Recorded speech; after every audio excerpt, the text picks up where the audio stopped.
নমস্কার। আজকের আমি একটা নতুন রেসিপি শেয়ার করব তোমাদের সাথে। খেতে অসাধারণ লাগে। আজকে রান্না করব চিকেন পোলাও। এই দেখো, চিকেনটা আমি কেটে ধুয়ে পরিষ্কার করে নিয়ে এসেছি।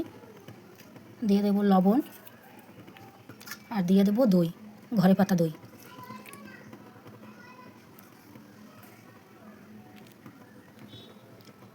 এইটা দিয়ে ভালো করে মাখিয়ে রাখবো।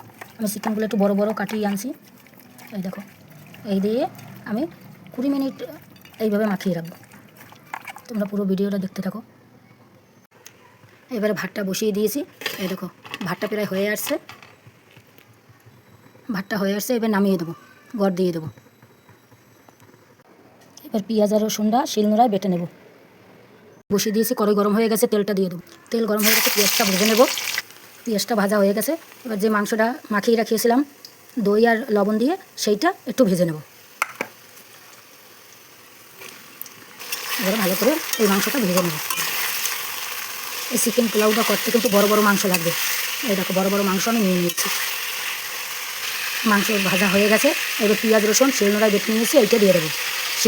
শিলনোড়ায় বাটার স্বাদই আলাদা, কারণ এটাই বাটা মশলা দিতে হবে। তাই আমি শিলনোড়ায় পেঁয়াজ রসুনটা বেটে নিয়েছি।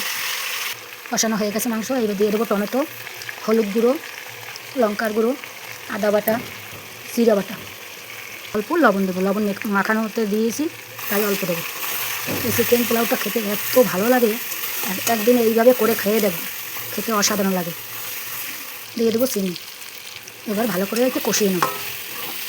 কষাতে কষাতে যখন তেল ছেড়ে যাবে, তখন একটু জল দিয়ে ঢেকে দেবো, সেদ্ধ হয়ে যাবে। কষানো হয়ে গেছে, এবার জলটা দিয়ে দেবো। ওই দেখো, কালারটা কত সুন্দর এসছে। এইবার ঢেকে দিয়ে দেবো। ঢেকে দিয়ে দিলাম। কারি পাতাটা দিলে সেন্টটা আরও সুন্দর আসবে। দেখো, দিয়ে দেবো ঘি আর গরম মশলা। ভাত করে রেখেছি, এইটা দিয়ে দেবো। এই দেখো, এইবারে এটা ভালো করে কষিয়ে নেব। খেতে যা লাগবে না, দারুণ একটা গন্ধ বেরিয়েছে, অসাধারণ। এই দেখো, চিকেন পোলাও কত সুন্দর হয়েছে, খেতেও অসাধারণ লাগবে। যা গন্ধ বেরিয়েছে না, গ্যাসটা অফ করে দেবো। এই দেখো, কত সুন্দর কালারটাও এসছে, গন্ধটাও অসাধারণ। এইভাবে রেসিপি পেতে হলে চ্যানেলটাকে সাবস্ক্রাইব করুন।